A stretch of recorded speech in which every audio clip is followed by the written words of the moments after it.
Hi, now we're into the new tips and tricks. It's a bit of a longer one, but it's a bit of fun. Right, now the first thing I'm going to say is a little thing I've read in this book, which is called Pring's Photographer's Miscellany. It's available on the website, of course. And it's a little quotation from Scott Fleming. I thought I'd made a mistake once, but it turned out to be a creative moment. How very true. Anyway, now, let's have a look at the tricks bit. Now, look at this. This is, now it looks like an egg, doesn't it? But have you ever seen an egg bounce? So anyway, let's cut it in half. I've been dying to do this since I've... and there it is. So you see, it is an egg. It's an egg. Or it was an egg. Now, the strange thing is I've got no idea how to use that in photography, but there must be some use. In fact, it was an egg put in vinegar for 2 days. Anyway, that's the tricks bit. As I say, I don't know how to use it in photography. Now on to the rest. Well, hi. I thought today I would show you a little bit of equipment I use because if you're into still life or people photography, this is what might help you. So this is sort of the tips and tricks, but it's the tips bit. I've got a table here that it goes to any height, so it's ideal if you're shooting stuff from over the top. You can put it there to avoid putting it on the floor, or you can put it there, and I just use them as trestles and put a piece of wood over the top. Now also, they work that way around, so a bigger table can go that way around. Now that I find is a fantastic space-saving pair of trestles. Now I bought these in France at a shop called Leroy Merlin. There must be the equivalent in England. They cost about £30 I think, and it was the best £30 I've ever spent. Right, now that's one thing. The other thing is foam card. Use that all the time. Lots of reasons. Black and white. Now this, a polystyrene board. It exists higher. I've cut a bit off it. What I haven't done to avoid all those little bits of white stuff rolling about is put tape around the edge, but I must do that.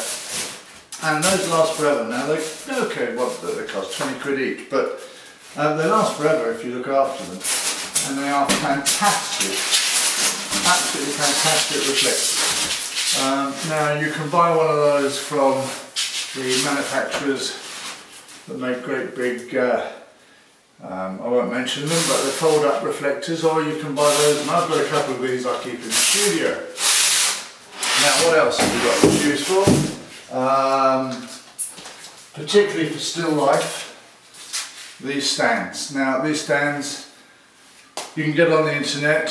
They're called retort stands. They're used in chemical labs. There are cheap ones, there are expensive ones. These are the cheapest. I can't remember what they cost, but they weren't a fortune. They were about £12 each with the clamp and everything else. So those are ideal for holding reflectors around a set. Now what lights do I use? Well, I used to be a photographer in quite a big studio. I had a big studio in Brussels. But these days, being retired, I just shoot in this very small space.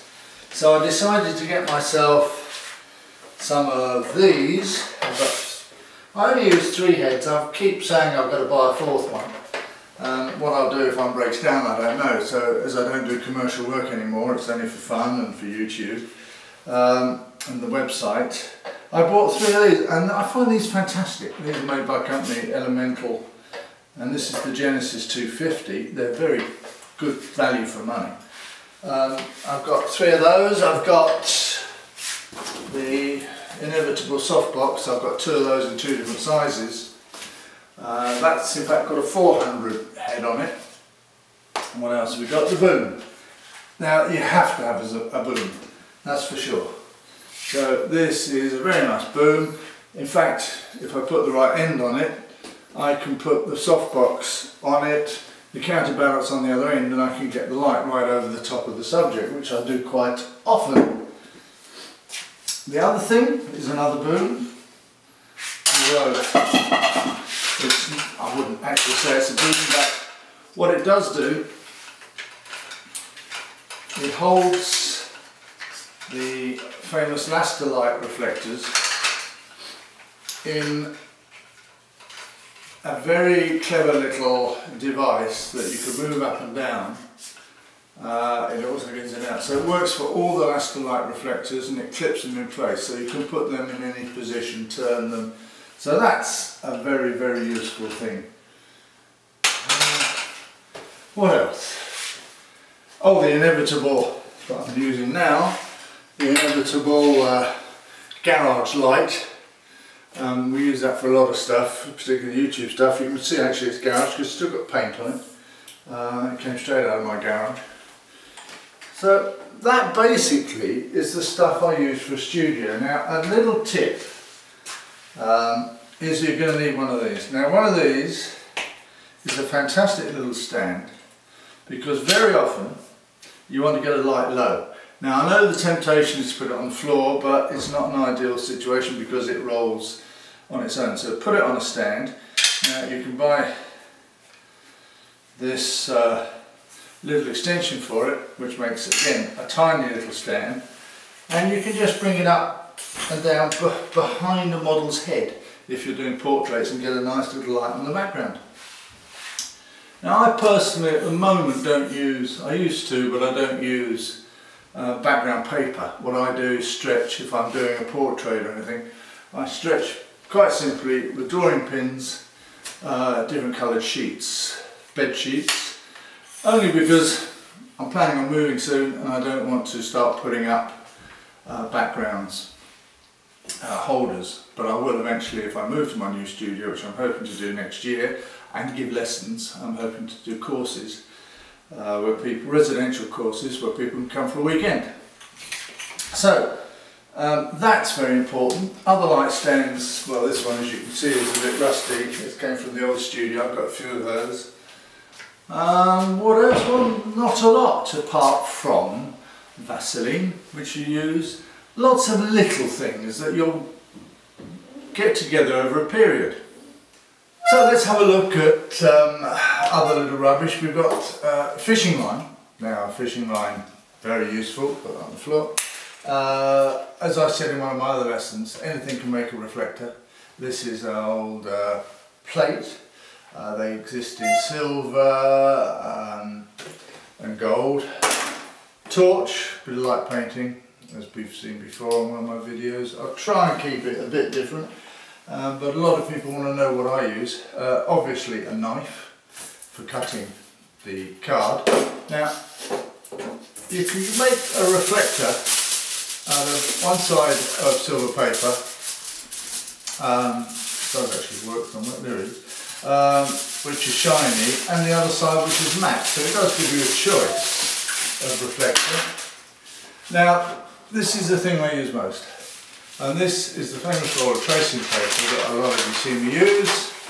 Now, very, very useful. Lasts a lifetime, believe me. I've got 2 rolls, and this roll I've had for about 5 years. You only use about a metre at a time, and it's a long roll. It also exists in 2 or 3 different thicknesses, so you can get the thin stuff if you want a harder light. Now, mirrors, great. Mirrors are absolutely fantastic. I'm trying to look at the television screen. Right, depending which side I use gives a different result. Now that is a fantastic thing. They cost about, over here, about €5 I suppose. And it's got to be the cheapest reflector on the market. Retort stands, as I mentioned, great for holding little reflectors or mirrors. What else have we got? We've got our famous box of cables. They'll do anything. In there I've got a cable, a laser, I'll keep them all together. The laser trigger, the sound trigger, they're all in there together. And what have we got in here? Right. All the filter rings, etc. for, these are particularly for Cocan because that's what I've had right from the start. So that's virtually for every lens I've ever owned on small format, because I used to work a lot on 10x8 and 5x4 of course. Now the other thing, that's why I've cleared the table, is that this has been round the world with me once or twice. It's been virtually to every country. Now it's a bit of a mess here. This is my filter box, and it's got every sort of coconut filter in there, nylon stockings that I use, not for me, put over the lens. Nice quality nylon stockings, not your granny's stuff. So that's been around the world with me a couple of times. Of course, all the normal fold-up reflectors, and of course the air spray, just to get the dust off the things at the last minute before you shoot. And what else? Well, that's about it, I think. Oh, tape. Yeah. So that's about it. Now, that is everything you need. Oh, except for one other thing. I mean, you've got to look the part, haven't you? I mean, so you need your photographer's jacket. If I can get it on. Now, doesn't that make me look like a photographer now? Yeah, now I look the part, I can charge a bit more.